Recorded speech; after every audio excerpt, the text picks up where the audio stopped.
Hey everyone, welcome back to another episode of Two Guys Talk Paranormal. I'm Gareth and I'm flying solo today. Jamie couldn't make it, but I'm super excited because joining me is someone whose work I've followed for years, the incredible Deborah Hatswell.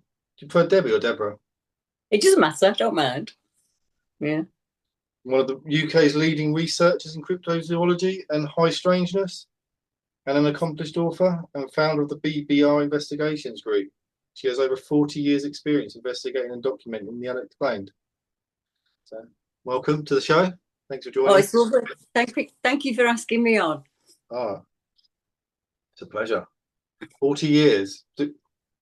42 to be precise. Oh, 42. Wow. 42, 1983. 1982 was the year everything changed for me. Paranormally, cryptidly. I had no interest in it before that, and I was only 15, so I didn't Wow. experience myself. And that kind of sent me on the journey that I've ended up here today, all these years later. Yeah. So your first experience that threw you into this world then was your own experience. Yeah, yeah. I had never heard of Bigfoot or Sasquatch or anything like that really. Back then, there was no internet. So we Right. knew like the abominable snowman and, like the Yeti and things like that of another country. And I hadn't even heard of like the Woodwose or the UK Wildman or anything like that. And I should have been going to school. It's about this time of year, so nice weather. Yeah. And that afternoon, I should have gone to school with my friend. And I didn't. We didn't go in. So one of the places where we'd go and hide from the teachers was Bewley Park, and it's quite a well-known area in Manchester, where I was from, Salford. And it's an old mansion that was built in 1825, but it was actually built on the land that a previous house was on, and before that it was plague land, but I didn't know that at the time. So ordinary afternoon, skipped into these bushes. The worst I'd done at that point was probably have a cigarette or something like that. There with my friend, nothing out of the ordinary, completely normal day. And I noticed a movement in the bushes, and as I looked, I thought it was going to be a teacher. And this thing just kind of went and leant out at me and just looked at me. Oh, And wow. he looked like a man and an ape that had kind of been squashed together, like caveman, but more hairy. So not like, looked like Neanderthal, but with much more hair. Yeah. Really big. I only saw him from like here up. Really big, muscular thing. Made eye contact for a second, and I pushed my friend down and was up running. I didn't think about it. And I looked back to see if he was coming after me, and he just melted back into the greenery like that, was gone. Oh, wow. She ran one way, I ran in the opposite direction. And I was terrified. I was absolutely terrified. I thought he was going to come and find me. He looked like the monster that you imagine as a child. He hides within the woods kind of thing. Yeah. Really thick. He had a really thick, muscular jaw. And I remember his eyes and his teeth more than anything. And they weren't like a werewolf or something, like with big fangs or anything like No. that. They looked normal, like our teeth, but just bigger. And he looked as shocked to see me as I looked to see him. I'm going to be honest. It was a Oh, moment for both of us. She's always called him the gorilla man, and for me, he's always been the man ape, because that's what he looked like. He looked like a man and an ape. And back then, nobody had kind of mentioned anything like that in our town. Absolutely nobody. And as a 15-year-old girl, I didn't have anywhere to go with it. so was this in the morning then when you should have been at school?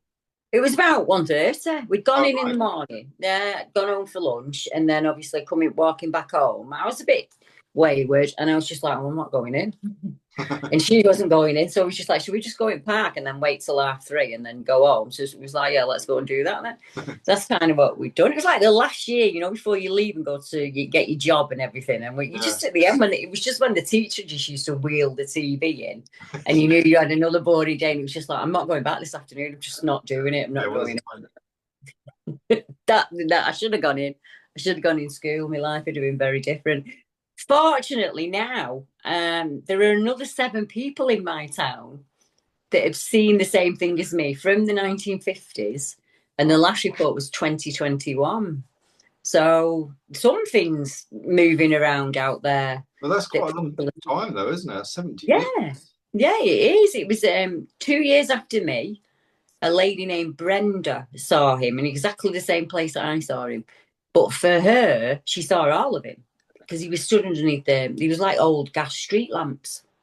It's quite an old-fashioned place. It's lovely, actually. It's beautiful. It's a lovely place. And there used to be a stable block, and that's where she saw him. I was on this side of the stable block, and she was here walking the dog. And she said, I was having a cigarette, and as I turned, there was a naked man stood there, but completely hair covered. And to her, she said, he looked like a man and a chimp, almost. So he's like this hunchback and a bit of a pot belly. But very similar description to what I gave, similar colour, and all of them have been really similar. And just about 3 months ago, a lady got in touch with me and she said, I didn't see the same thing as you in that park, but I lived in that my grandma lived there. And in 1982, same year as me, I saw something in my grandmother's house at the top of the stairs. And I said, what was it? And she went, people tell me it was a werewolf, but it wasn't a werewolf. It was far more scarier than that. And her gran, who was roaming her, put her arm on her and said, it's fine, he can't touch you. He can't touch you, you're protected. And she said it was like a standout point in her life. So somebody had written an article about me and put it in The Guardian, and she'd read The Guardian. And so she was like, oh, thank God, somebody else from my town. And I was like, we were the same age. We were both 15, both 1982, weeks apart. And we both saw creatures that are completely impossible, but we saw them. And as women now, with grandmothers, yeah. I'm still, I seriously would do a lie detector test. If you could sit me down and put me on a lie detector test, I'd do it. So how tall was this creature or person? If you'd have asked me the day after, Gareth, I'd have said he was 10 foot tall. But it took me a really long time to go back. I didn't go back until I met with the Finding Bigfoot team in 2015, and they were scouting locations in the UK. So I met up with them there. Really nervous. I didn't really want to go. But I'm glad that I did, because we was able to put my husband in the spot where he was. And he wasn't. He was probably about 7.5 feet tall, but big. Yes. Like, imagine the biggest bouncer you've ever seen. Yeah. And then make that solid muscle. Wow. That he looked like he could have just grabbed me dad and threw him. And my dad was a big man. And he was completely impossible. Absolutely impossible. But there he was. Wow. What a terrifying experience. Mm. But then that led you on the path to where you are now then? Yeah, you think about it. I'm a young girl. I'm growing up in a northern working class town, and I've seen a monster. So then everybody just starts to set the Michael, don't they? Oh, that's that girl who saw a monster. But I had a bit of a scrappy upbringing. So I was just like, I saw it. I don't care what you say. I saw it. And I still say that to this day. I didn't ask to see it. Right. It just happened, and it was there. And I think for some people, I've worked with over 4,000 witnesses now, and it's different for each person. So we all deal with it in a completely different way. And her way, the girl who was with me, she didn't want to talk about it. It was never to be discussed, and she'll just bring it up every now and again if we speak about it. With me, I needed to know. I wanted to know what he was. Yeah. Was he a time slip, an hallucination? So I needed to learn about all these things that I didn't know about at 15. Well, and I got on how did you do the research without the internet that we've got now? Library. First off, I went to the library. I did. It was the first thing I could think of. I thought, right, I'll go to the big library in Manchester. They'll know. Yeah. So, honest, I went there and I said to this lady, have you got any books on modern cavemen that kind of live now in modern times? And she went, oh, yeah. And I thought, oh, thank God for that. She's going to come and hand me this book and it's going to explain it all the way. Yeah. And then I can go, right, oh, thank God that's what it was. She handed me Stig of the Dump, which, for anyone who doesn't know, is a fictional tale of a boy who sees like a caveman when he's staying at his grandma's house. So, yeah, that didn't help at all. So I got proactive. I got on the rig, CB radio. Oh, wow. And I was just trying to I put notices. I was really bossy about it as a kid. I was determined to find the answer. So if we ever went, my mum and dad were basically travellers who owned an house. So the minute they finished work on a Friday, we'd just all jump in the van and we'd go. So we'd always be out somewhere different. So I'd go and find a local notice board and I'd put a thing on saying, have you ever seen anything paranormal or that looks like an ape in your area? And I used to put the house number on. My dad used to go mad. Mm-hmm. And obviously you get strange phone calls and stuff. But I did find the odd people who took me serious and were like, I've seen that. I've seen what you've seen. Wow. And then you start to, I think it was like Friends Reunited and MSN. As the early internet starts to come in, I worked as a word processor. So I was quite good on the computer and I was happy. And that's when I started to map the reports. And a lot of people don't know about the maps. They know about the books and the podcast, but the map, I started on a big wall. So as I found a new witness, I would put a pin in it. So I'd be like, there would be me here, and then there was Ian in Boston Spa in Yorkshire, and he'd seen something in 98. So I was like, right, that's two of us. And I just kept doing that. And then Google come along, and my daughter was a teenager at the time, and she went, Mum, I can put that map onto the laptop for you. And I went, can you? Can I interact? Can I update it on the daily? She was like, yeah. So that's all I've ever done. Every time a report comes in, it goes on that map. I put it out there free for people. I say, if you want to go and find a paranormal hotspot, you want to go and look for a werewolf. Oh, it's a great map. Yeah, just get on there and go and have a look. Take some photos for me and email them to me. I'm an analytical person, Gareth. I want to know. You usually frequently ask questions. What are they? Where are they from? What do they eat? All of those questions that skeptics have, we as researchers have to have an answer for them. Yeah.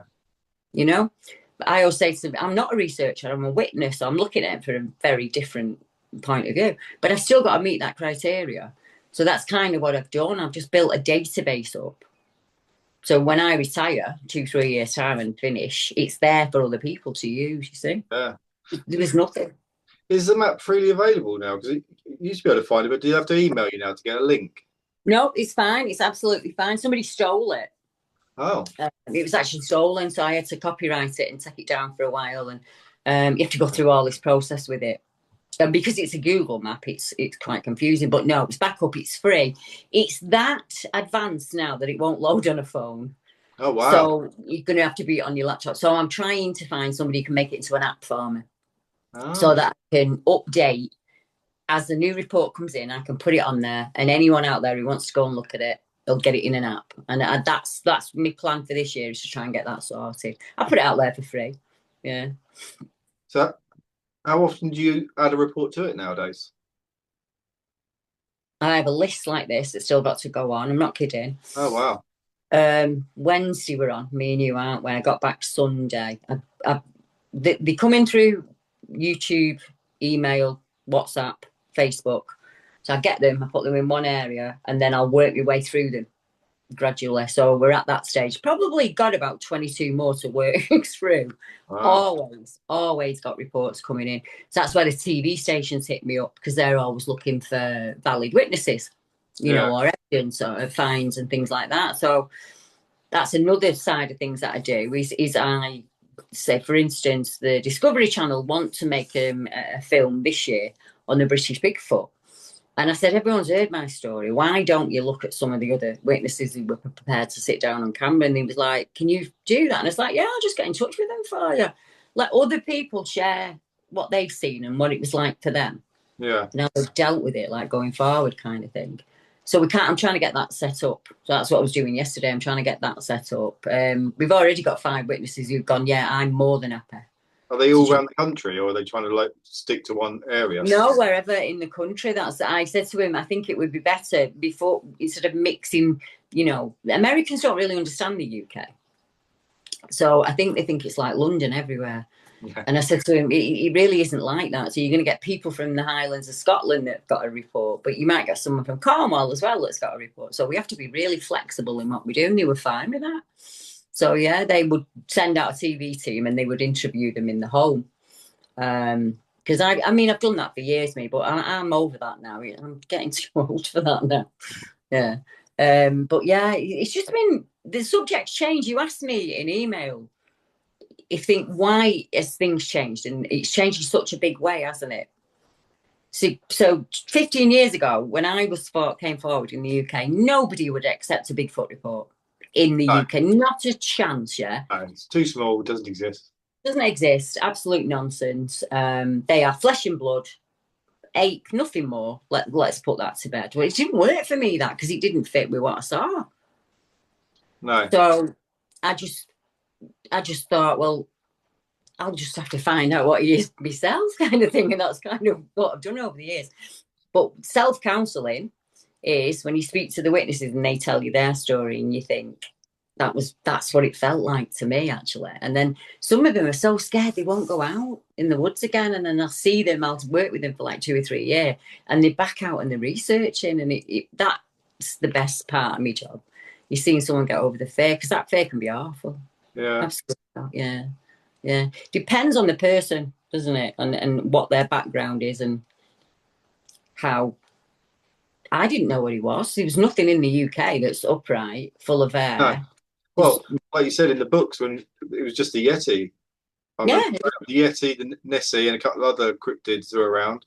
But now pretty much every continent's got a Bigfoot or something similar, hairy humanoid. I've worked on across the globe, and every country I've ever worked in, they have a history and an oral and written history of an upright, hairy hominid, we'll use that word, that lives out in the woodlands. Before global communication, Gareth, how are we all describing the same thing? Oh yeah, I read somewhere, I can't remember where it was, on there's tapestry with the pictures that depict. What do they call them? It wasn't the wood wolves. Yeah, they called it back then. It meant man of the woods. Yeah, so. But there's tapestry out there with actually depicting these characters. Yeah. There's our churches. If you start to look into the wood wolves, you'll find that many of the churches, 12th century, 11th, 12th century, they've got carvings of wood wolves and female wolves. There's some very old historical tales of them in like Orford is one I can think of. The Gauls, when the Gauls invaded Scotland, they actually wrote in their ledgers about the satyrs or man monkeys that lived in the Birnian area. I'm not really great on my old Caledonian, so I'm not sure where that is. I think it's around Weeb, Aberfeldig area. And that was the 6th century, and there's been reports there in 2018. And they described them as upright, hairy monkeys that would steal fish from the nets and take maidens from the village. And then there's an interesting report of a young lady from Dorset who was found to be with child in the 17th century, and she said it was the wild man of Yalham. So this whole thing in law where she blames the wild man for impregnating her. So when you start looking into it, it's fascinating. Oh, there's been reports in America though of Bigfoot taking women from towns and stuff like that and keeping them. Seraphina Long is quite a famous one. She was an native Indian lady, and she was about 17. She was taken, and she was picked up from camp, and he carried her to a cave, and there were a number of other creatures within that cave, and she just couldn't eat the food. She got sicker and sicker and sicker, and she was pregnant, and he took her back to the tribe, and it said that she had that baby. And then you got Zana in Russia, the story there. She was a captured wild woman, 17th century. Oh, yeah, I read, yeah. And she birthed 8 children. First 4 died because she took them down to the river and washed them in the water, and they died of hypothermia. So her master's wife adopted the next 4. And there are still living relatives. Ivor Burt's have traced her DNA, and she's still got like great-great-great-grandchildren living in Russia today, and they have a very pronounced jaw, very pronounced lower jaw. Look, it was said that she was so strong she could carry 2 whole sheep uphill. Oh, wow. I know. And one of the children that survived was called Kvit, and it was said he was incredibly angry but incredibly strong. And he once had a fight and lost an arm and went to work as if nothing was different the next day. You know, so you got all these folk tales that people are writing about them. Yeah. But when you look at them, you think it makes perfect sense. I mean, I think Iger did the DNA on the skull and it come back as sub-Saharan Africa or something like that. But that was probably 20 years ago. But I would imagine if they did it now, they'd get much better results. Oh yeah, definitely. Yeah. So do you think what people are seeing in the UK is the same as what people see in America, or do you think this is something slight like a different? I don't know. I'd have to be honest and say I don't know for definite. I think maybe how they like humans, where I look very different. So it's say a lady who was brought up in Asia with the same species, but we look very different. DNA will play into it, genetics, like food, environment, that kind of thing.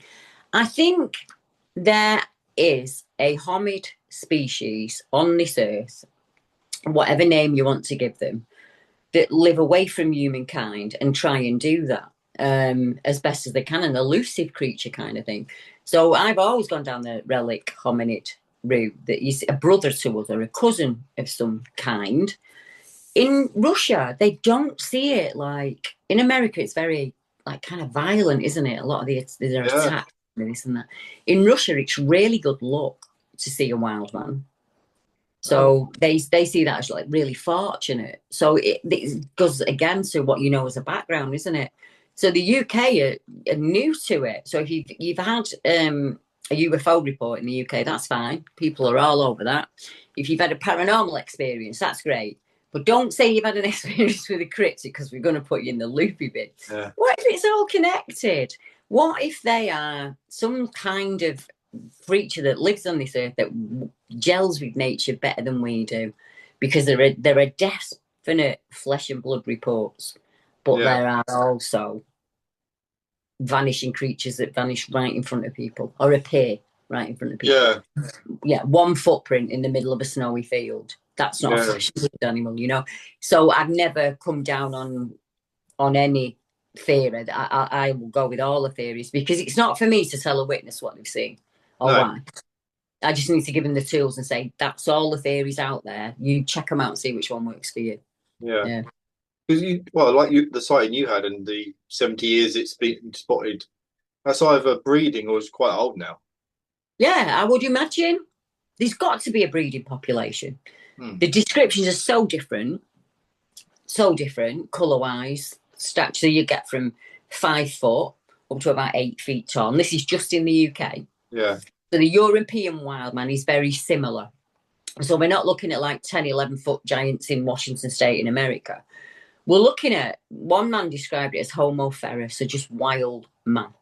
Yeah. So us, if we'd lived for generations eating the right food, and the only thing we had to worry about was food, shelter and water, we would be a much fitter version of ourselves. Yeah. And I think maybe that's what's going on here. And the reason that we can't pin them down is because human beings, honestly, we have a smell on us and we don't realise it. Coffee, deodorant, you washing your house. Dog. I think they smell us. I think they're like a Amazon tribe. You don't find an Amazon tribe. They watched you come in. You know, they will circumvent. And I think that goes on. I think people say, well, why haven't we found a body? And I think, well, they would probably heard us getting out in the car park.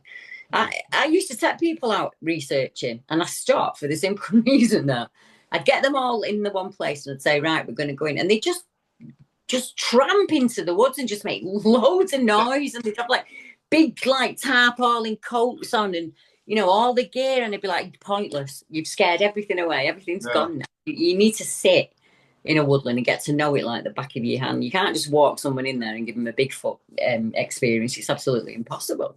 It's like trying to spot a badger. How many badgers have you seen in your life?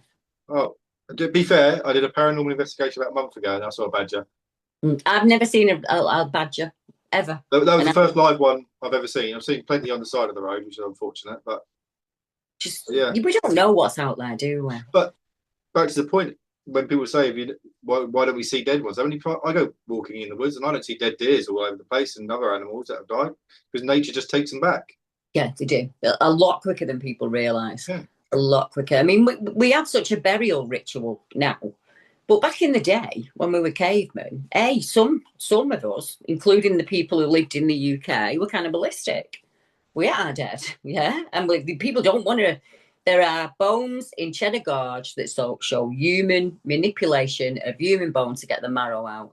In times of famine or fast, I would imagine that there has been some form of cannibalism, Oh, you yeah. know, at some point. And the other one is sky burial. We used to just leave people out there on the mountain and let the birds and the animals do what they needed to do. Yeah. And then months and months later, we'd collect the bones and then we'd bury the bones. So even hominids like Neanderthalis and Heidelbergensis are burial rites. And Heidelbergensis, we can prove on fossil record, was in the UK 14,000 years ago. Oh, wow. So before modern man. So there was a hominid walking on this island before modern man arrived. Wow. That gives you something to think about, doesn't it? Yeah.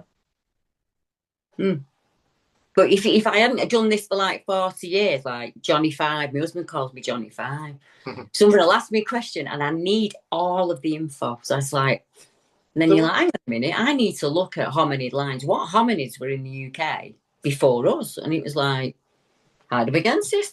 Do you know what else about them? They were the first hominid to come down and structure build. Oh, wow. And the structures that they build are the same bushcraft shelters that we use now. So those same survival shelters that people use now out in the woods were exactly what Heidelbergensis were building. Oh, wow. So that's like, I guess that's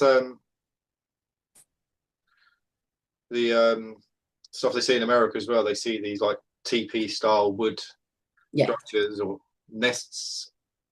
Yeah. There was one 2 days ago, actually, and it really caught my attention. I watched a program called Naked and Afraid. I'm really into survival, and I like primitive tool making. Do you know the program? I do, because I read an article that there's some stuff that have never been shown that they may have had a witness on there actually. One of the contestants, and I've actually spoken to him, was a witness as a boy in the Olympic area in Washington State. Something lay down at the side of his tent. Oh. To him, and he's never got over it. Well, they just filmed their recent series in Australia. I'm talking away to one of the directors, and because obviously that producers work on all kinds of programs, and he said, "Oh, we had a strange one on when we were filming in Australia." And I said, "Oh, really? What did you find?" And he said, "We found a nest. It was a grass nest, huge thing, and they thought at first it was birds." But there's no eggs in there. There's no sign of feathers. Birds are right messy in a nest. You can tell. Pit clean. So 2 of the contestants sat in it because it was warm and it was dry, and they used it for its purpose as a shelter. So they go back to camp, and the producer then gets a call, because obviously when they're filming it, they have like a cordon of rangers, so no real bad animal can get in. You get what I mean? And one of the rangers comes to him and says, "You're going to need to cut that bit out of the program. You cannot put that nest in the program." And they were like, "Why? Was it an emu or an ostrich?" And he said, "No, it's a primate." And this is Australia. It's a primate. We've had scientists in from America and they've seen it, but you can't talk about it. We've got to keep it as secret as we can. So even on something like that, the very first shelters man would make, we would just make a brush, like a debris pile, and get in it, so you were sheltered from the rain and then you would move on.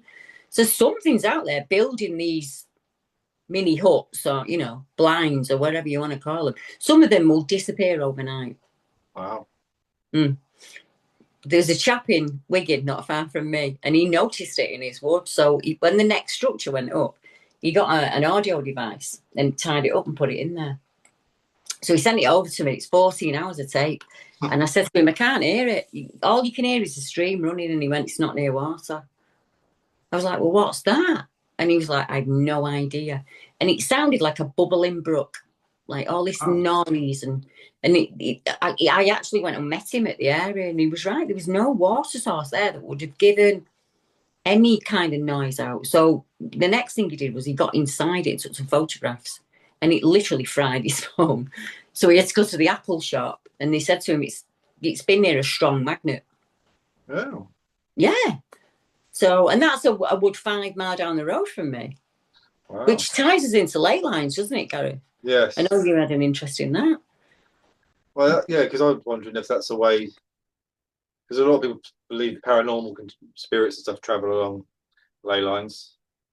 So I'm wondering if this, because I've read some reports about this sightings also coincide with UFO sightings in the Yeah. same area, same time. So where is it something? Are they linked somehow or? I wonder that. I wonder this why I can't like I didn't coin the phrase areas of high strangeness. That was Paul Sinclair that coined it, and I thought that's absolutely perfect. So you've got places like Cannock Chase where people see obviously Bigfoot-like creatures, black-eyed kids, werewolves, UFO, all pigman, all manner of strange Yeah. activity. And why? Is it something about that area that puts out this phenomenon?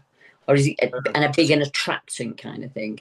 Castle Ring is in the middle of Cannock Chase, and it's an ancient thing. It was built 800 years ago. And I believe that cryptids and strange activity happen around areas of high energy or low energy. Yeah. And the ley lines are perfect for that. So back in the day, I was like, right, I need to test that theory. Get on the map and pick 10 random sighting reports and see how close they are to a ley. And I realised that they were very close to not only leys, but like ancient standing stones, Stonehenge. Anything that we'd seen as a site that we would walk to and meet back in the day was kind of very, very close to a sighting report. And I thought, is that to do with the energy? And you mentioned yourself UFO and a cryptid seen at the same time. And there's a case at Stonehenge where they literally go to see Stonehenge and it just goes really, really foggy. And then they see this kind of a craft and this humanoid creature starts to walk towards them. And back in the 60s, they actually went to the newspapers about it. So they must have been pretty serious or shaken up about what they'd seen. Yeah. And then you get talk of people who, one chap who said that this creature kind of, it held its like forefinger to its forefinger and its thumb to its thumb. And within that, there was an orb. And it kind of raised that orb up. And as it did it, then it just dissipated and went. Wow. Almost like that orb had just rubbed it out somehow. You know, it just dissipated. And then we had a lady called Daisy. She lives a farm down Sussex way. And she said, about 20 years ago, Deb, I was walking the dog, just taking the dogs for a walk, and I'm walking around this old cart track. She owns a farm. And she said, I'm just wandering along. I'm dead relaxed. It's a lovely sunny day. And I look up and I see this thing. And it's kind of like an orangutan colour, but it's down on all fours and got a face like a dog.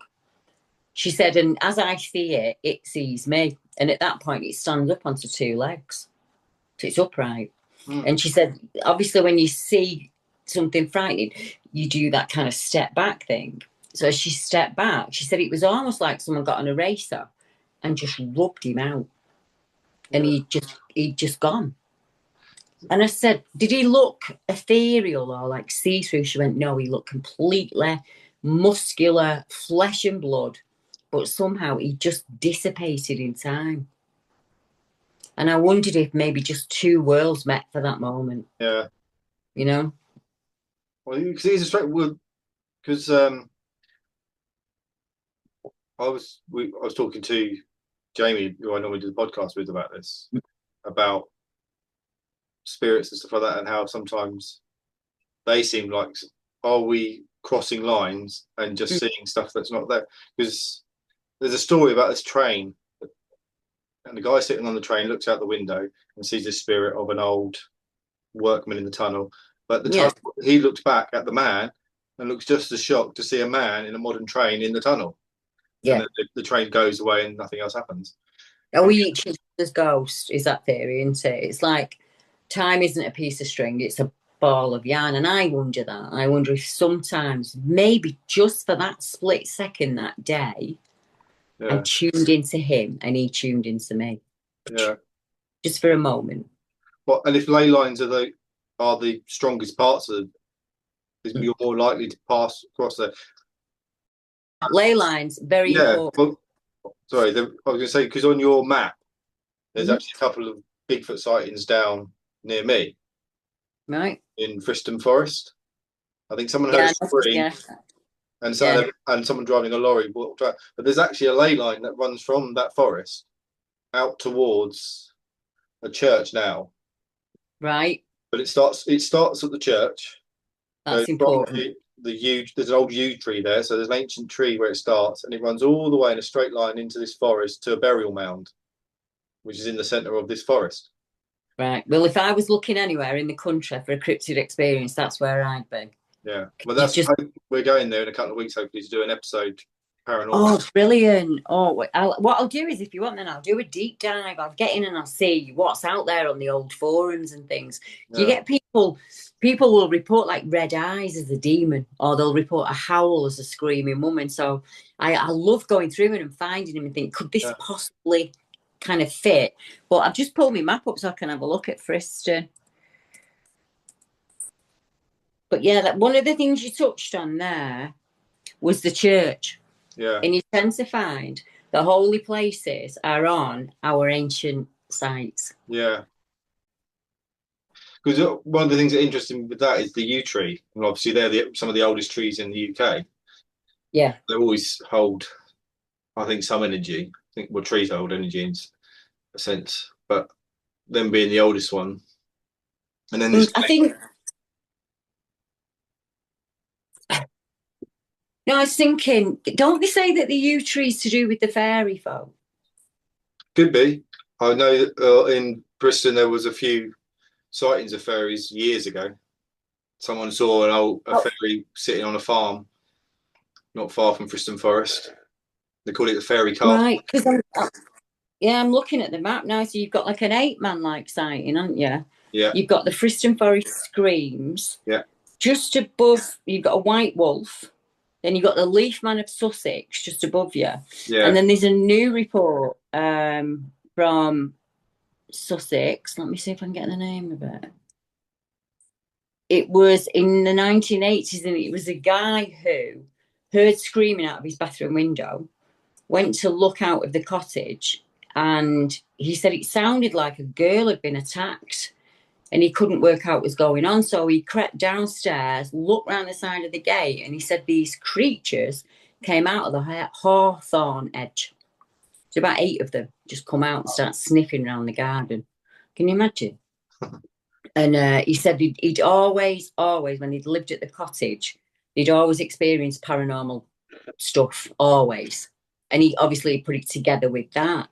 And he said himself, a lot of the other things we find, not just ley lines, is kind of on land that's been mined heavily. And Sussex iron is goes back centuries, doesn't it? And both him and I wondered if it was that disturbance of the earth. Wow. Maybe. Because for all it's Friston's a small place. There's like 5 reports in a very short area. So there's something there. Yeah, but that forest isn't that old either. It doesn't go back that far. So it's not an ancient woodland. No, there's rarely much of our ancient woodlands left, in all honesty. But I always kind of look at it as it's the ground doesn't lose its essence, does it? So even like a modern building that's built somewhere can have a haunting then from, say, a 17th century gatekeeper. Yeah. Do you get what I mean? It's time, like we were talking about. It can be really different. But there's definitely something going on in the Friston area for all of those reports to be there. So, me and my nephew, I'll have a good look for you and see what I can find out. Yeah, that'd be great.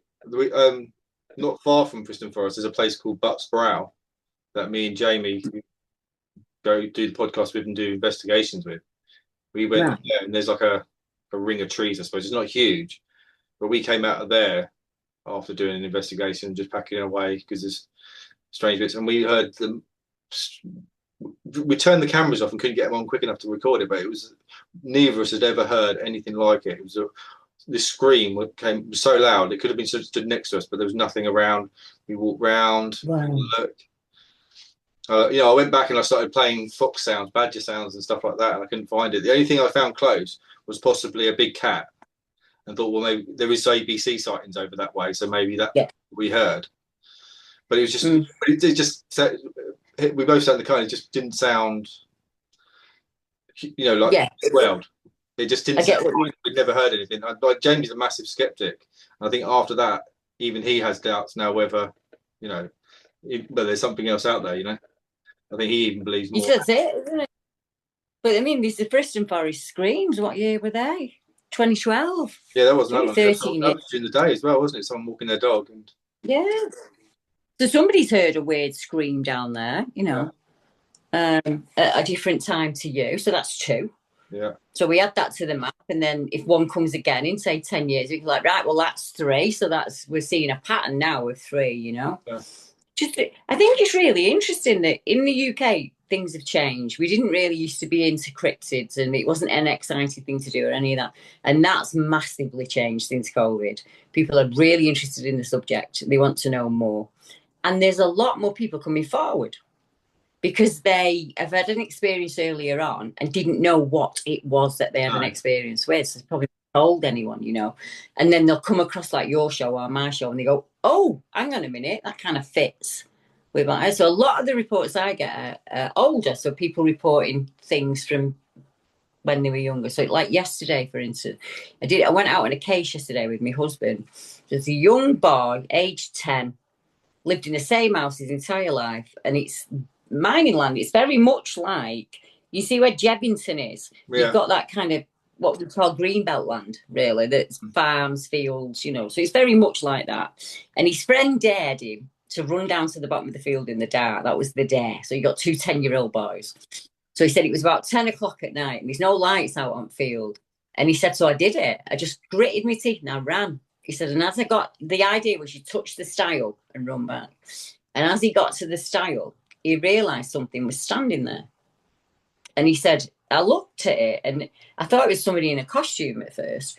He said, and then I realised it was a dog, but it was stood upright on two legs.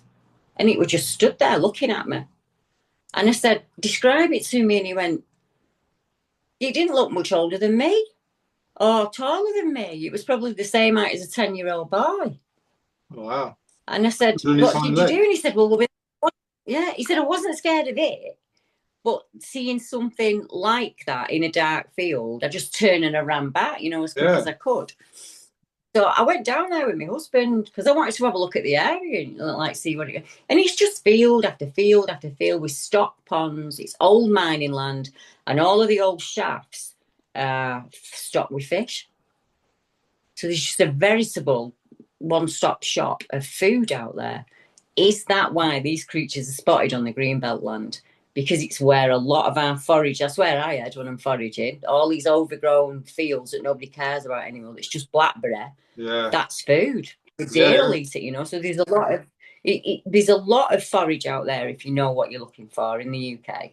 And you're in a great position because one thing I always say is we tend to get clusters of reports around estuaries or close to the coast.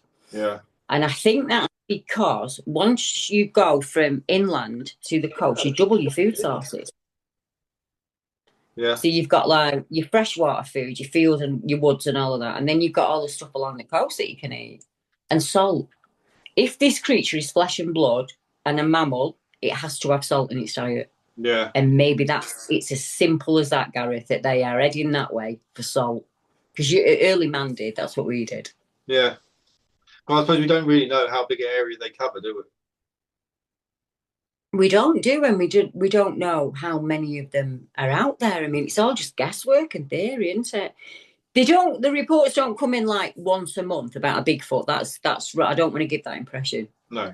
So like the last current report that came in was in March of 2023. So that was a chap who was driving Loch Lyon and he saw a red-haired creature come out of the woodland there. So that was the most current report.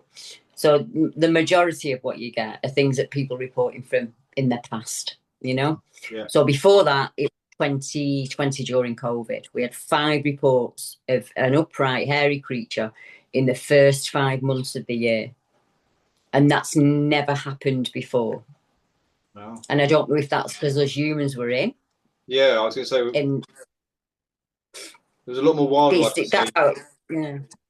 during lockdown. There's a lot It's more. an anomaly. This never happened before, and it's an anomaly. So they don't come in as often as people think. The majority of reports that are coming in at the moment are Dogman, werewolf type creature, upright on two legs with that snout and ears on top of head. Yeah, and that. Yeah, wonder why is that suddenly changed then? Is that always been around, but people's description has just been, well, it must be a Bigfoot because that's what everyone else is saying, and just not thought of it. And now they're describing it more. I think possibly it's a yes to all of that, and the fact that it's much easier to report now. Yeah. And there are other people who've come forward and said, I saw this. So then you can go, well, actually, yeah, I saw that. I think you need someone to like put their head over the parapet, and then other people will come forward on it. And I think there's something about werewolves or dogmen. Even I, back in the day, refused to take reports of them. I thought that's just I'm a house of horror. I'm not having it. When you look at places like Thetford Forest, they talk about a baboon type animal with it almost like a snout, like a baboon. Oh yeah. And I'm thinking, could it just be the witness themselves? We don't know what we're seeing. So upright on two legs, got ears. I know I'm a house of horror. I know the American Werewolf in London. Yeah. So maybe it's that. Maybe it's just the witness doesn't know what they're seeing, or we have more than one creature running around in the UK. You know, great wolves, some people call them. But they're the same. Legs. And they come in more than anything. Sorry. 8 foot tall. They're tall as well, aren't they? They're not. Yeah. And also 8 foot thickly muscle thing that drops out of a tree. Yeah. And will go onto its belly and crawl. That is terrifying. But yeah. Nah. But there's also the feeling of dread when they're around, apparently, as well. This feeling of being watched, or suddenly you're in an area and you think, oh no, you know, oh shit, I shouldn't be here, kind of thing. Yeah. It's just that constant feeling. And a lot of scientists have put a lot of work into it, and it means that something's looking at you. It's a primal reaction. Any human has it. Yeah. And it's because your brain is picking up on things that your 2025 brain is not even noticing. Yeah. You know, so that feeling would have kept you alive back in the day. Something's watching me. I'm about to be prey, you know? And I always say to people, if you feel that when you walk in the woods, turn around and walk out. You're not having that feeling for nothing. No. Human beings are the only thing on the planet that just disregards its own intuition. If a dog has a feeling, it acts. Yeah. We reason it away as humans. Oh, it's just this, or oh, it's just that. And then you'll find yourself in a scary situation because maybe you've walked in on something and it's tried giving you that warning and you picked up on it and just totally I've done it, just totally disregarded it. And it just, I think sometimes as humans don't realise the situations we put ourselves in. So I don't think at times, like when I went away at the weekend, to have a lovely weekend with my husband. And it was beautifully, but on the last night at 2:30 in the morning, I'm in a shepherd's hut in the middle of nowhere and something banged on the side of that hut and the hut shook. And there was a cast iron stove in there and it even rattled the cast iron stove. So we logically think there's no lights, we've got no electric, so both of us are outside trying to work out what's fell. And I suddenly realised we were in a very dangerous situation. And I was like, let's just go back in the hut. We'll look in the morning when it's light. Yeah. And we went out, we couldn't find anything. I was thinking maybe a bough had come down or a big rock had rolled down, you know, because we're on the moor. Nothing, couldn't find anything. We just packed up and come on, but it really unnerved me because I'd spent 3 days looking at 3 UK wildman reports all within a mile of each other, and I've walked that route and walked it for 3 days, and then like that night, boom, and it just made me realise that sometimes, Debbie, you put yourself in some ridiculous situations. You know, it's part of my job, isn't it? You know, part of my job. Yeah. 3 people have took the time in that area to report these sightings, and each and every one of them. One was a soldier. Do you remember the old program, the Cryptids Factor? I think you might be a bit young. No, I remember. And there was an assault course on it that they had to do.